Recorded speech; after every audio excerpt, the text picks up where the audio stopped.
Jamuniya D के इस ऐतिहासिक धरती को सबसे पहले मेरा प्रणाम है।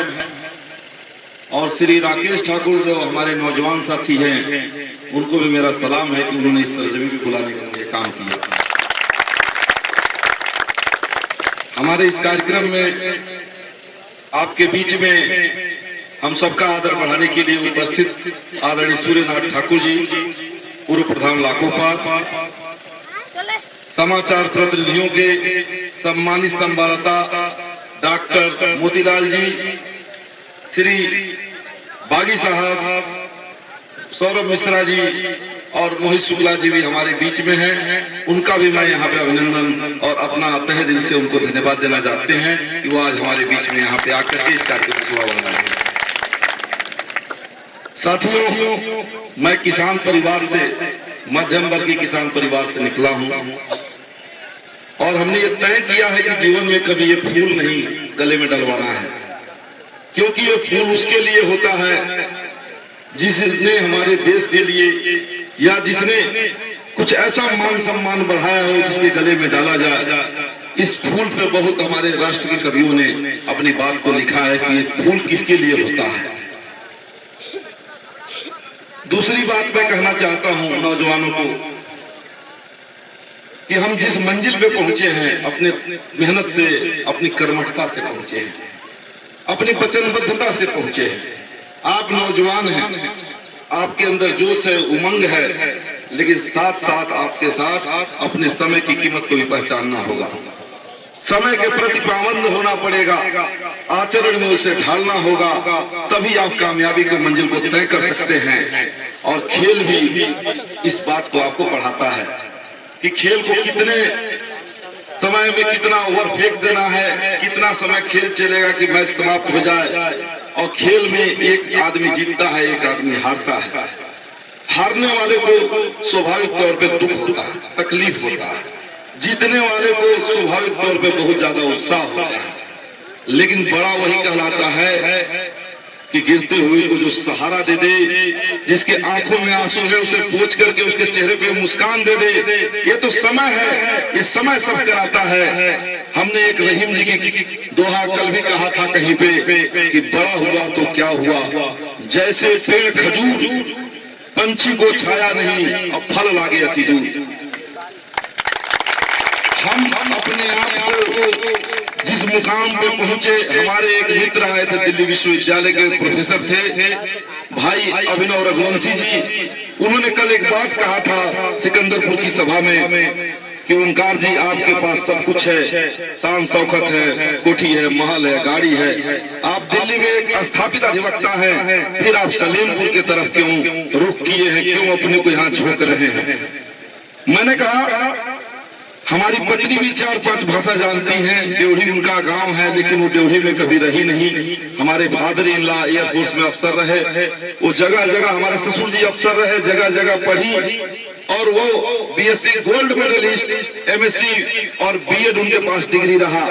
हमारे 2 साल फौज में लेफ्टिनेंट कर्नल हैं, दोनों हमसे छोटे हैं, सिर्फ पढ़ाई की वजह से हैं, सिर्फ पढ़ाई की वजह से। तो हमने अभिनव को कहा था कि सलेमपुर में एक बात हमेशा मुझे खींच कर लाती है। सलेमपुर के अंदर एक श्री सुदर्शन हजाम होते थे, जो पुराने जितने हमारे समाजवादी साथी हैं जानते हैं कि वो बढ़िया से कपड़ा पहन करके, टोपी लगा करके और हाथों में सेंट लगाते थे और काम करते थे, दाढ़ी बनाते थे, बाल काटते थे और एक गीत गाते थे। वो मोहम्मद रफी की गीत हमेशा वो गुनगुनाते थे कि दिल कहे रुक जा रे रुक जा, यहीं पे कहीं जो बात है यहाँ पे वो कहीं पे नहीं। उस बात ने हमको खींच करके लाया मित्रों। जो सलेमपुर की दुर्दशा की बात है, नौजवानों को जो रोजगार नहीं है, जो विकास नहीं है, उसके लिए कहीं न कहीं हम सभी साथी जिम्मेदार हैं। जो नेता यहाँ से चुन करके जाता है उसकी औकात नहीं है, उसकी ये ताकत नहीं है कि अपने दल के नेता के आंख में आंख डाल करके विकास के हक को छीन करके यहाँ पे ला करके विकास करा सके।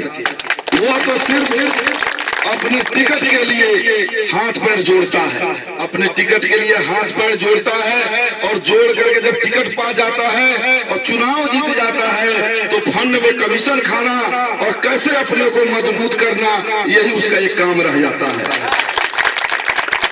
लेकिन मित्रों, हमने अभी समाजवादी बुलेटिन पढ़ा, मुलायम सिंह जी की जो हमारे नेता हैं, उनको नेता हम इसलिए मानते हैं कि उनको अर्जुन सिंह भदौरिया जी ने नेता बनाया। अर्जुन सिंह भदौरिया के बारे में आप जानना चाहेंगे कि कौन है। डॉक्टर राम मनोहर लोहिया के लेफ्टिनेंट और कमांडर के रूप में अर्जुन सिंह भदौरिया विख्यात रहे हैं।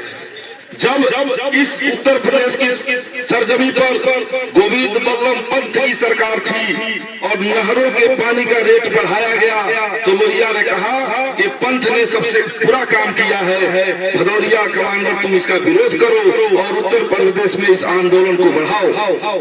तो भदौरिया जी का उंगली पकड़ करके मुलायम सिंह संघर्ष करते करते आज इस मुकाम पे पहुंचे हैं कि उनके गांव में 1 अरब 3 करोड़ 21 लाख का स्विमिंग पूल बन रहा है।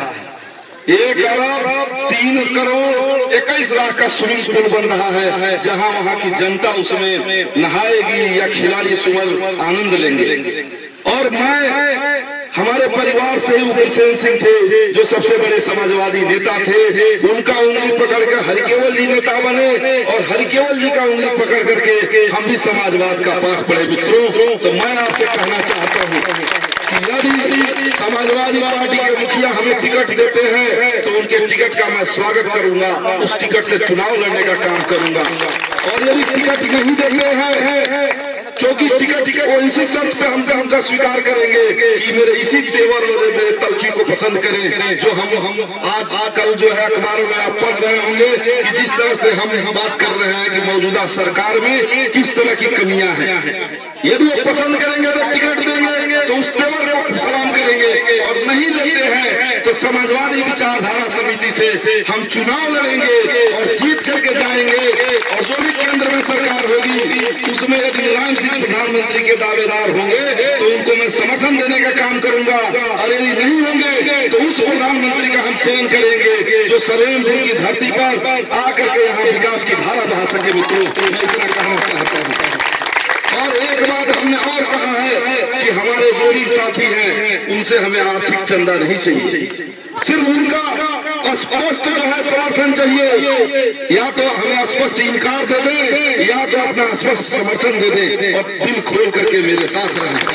हमने सलेमपुर में भी अभी 1 साढ़े 10 डिसमिल जमीन सिनेमा हॉल के बगल में खरीदा है और उसका नाम भी तय कर दिया है कि समाजवादी भवन के रूप में हमारा मकान जाना जाएगा। और आज आपके बीच में जमुनियाडीह में जिस नौजवान राकेश ठाकुर ने मुझे बुलाया, स्टार क्रिकेट क्लब बनाया है, मैं अपने तरफ से खेल को बढ़ाने के लिए 11,000 देने की घोषणा कर रहा हूँ।